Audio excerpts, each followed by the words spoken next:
Hi there. Welcome back to Lessons from the Middle. I'm Ashley, and today we're diving into a topic that feels so relevant as we head into the heart of winter. This time of year can be so mixed, right? The return to school after winter break, it can bring relief as routines fall back into place, but it can also bring up some anxiety, especially if you have a child who's not exactly thrilled about being back in the classroom or just leaving the comfort of home, right? It's also a season where behavior challenges tend to spike.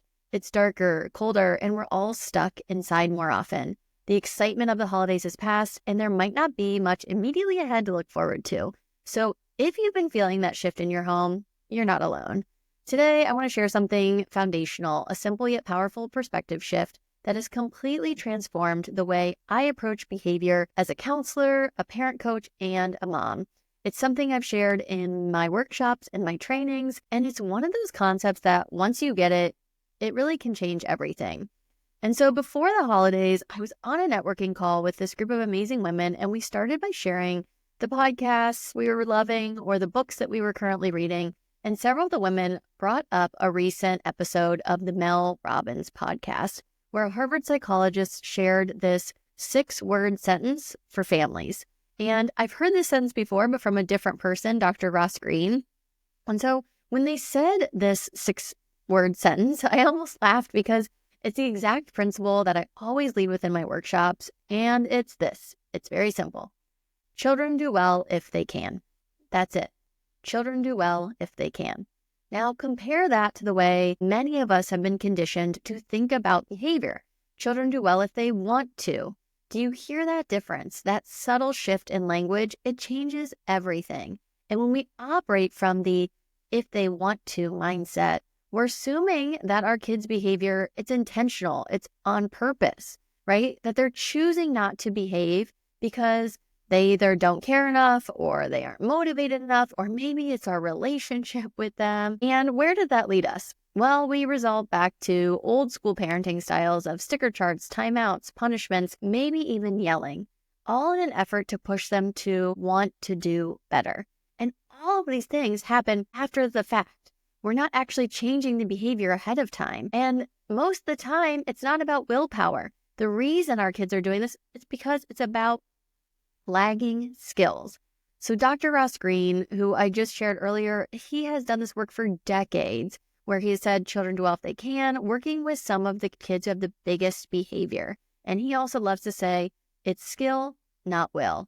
If a child could do well, they would.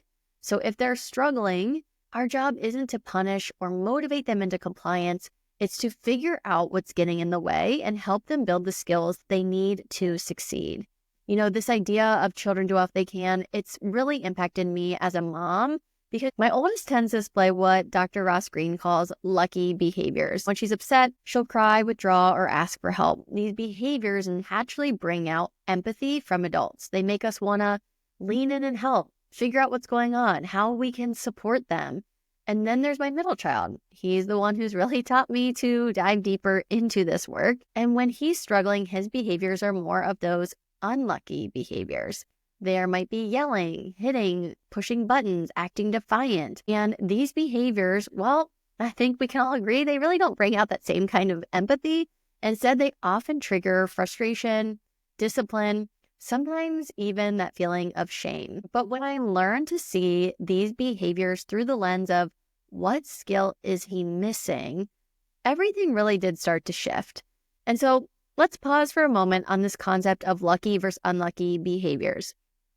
Lucky behaviors are those that adults interpret as relatable or, again, bring out that empathy. So things like crying or asking for help, they make it easier for us to respond with compassion. But unlucky behaviors, hitting, yelling, defiance, they tend to make adults go into punishment mode. We see the behavior, and we forget to look deeper. We just are looking only at the tip of the iceberg because behavior is what we can see. But here's the truth. Whether the behavior is lucky or unlucky, it's still a signal that something's going on beneath the surface. And our job as parents is to ask, what's getting in the way? What's the root cause here? When my middle child was younger, I'd often pick him up from daycare and get handed an incident report almost daily or get a phone call. And, it's exhausting and disheartening. I started to feel like the staff, they just didn't see or appreciate all the amazing qualities I knew my child had. I didn't want to make excuses for his behavior, but I wanted to feel like as I walked into this building that my kid was understood and appreciated.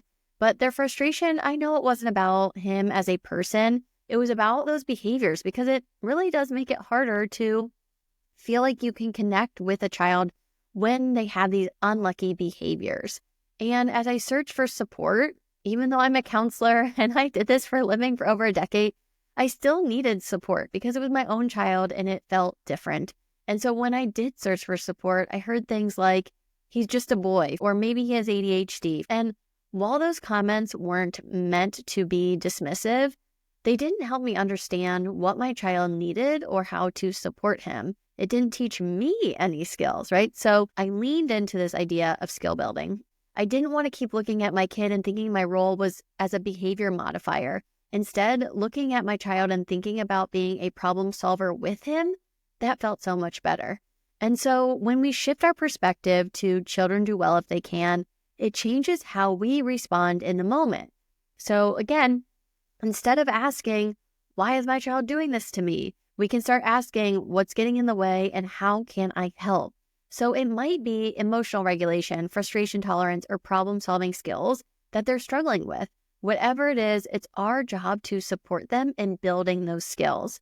And yes, this approach takes patience, co-regulation, practice, because we've been so conditioned to react to behaviors, to put so much emphasis on what behaviors mean, rather than look beneath them and truly see what our kids need and are struggling with. So I hope today's episode gives you a fresh lens to see your child's behavior, not as something to be fixed, but as a clue to their needs. Next week, we're going to dive into temperament and how understanding your child's unique temperament can really make this work even more meaningful. So thank you so much for being here with me. Remember, you are not alone. You're a part of the village, and I'm so glad we're in it together. I will see you next time on Lessons from the Middle.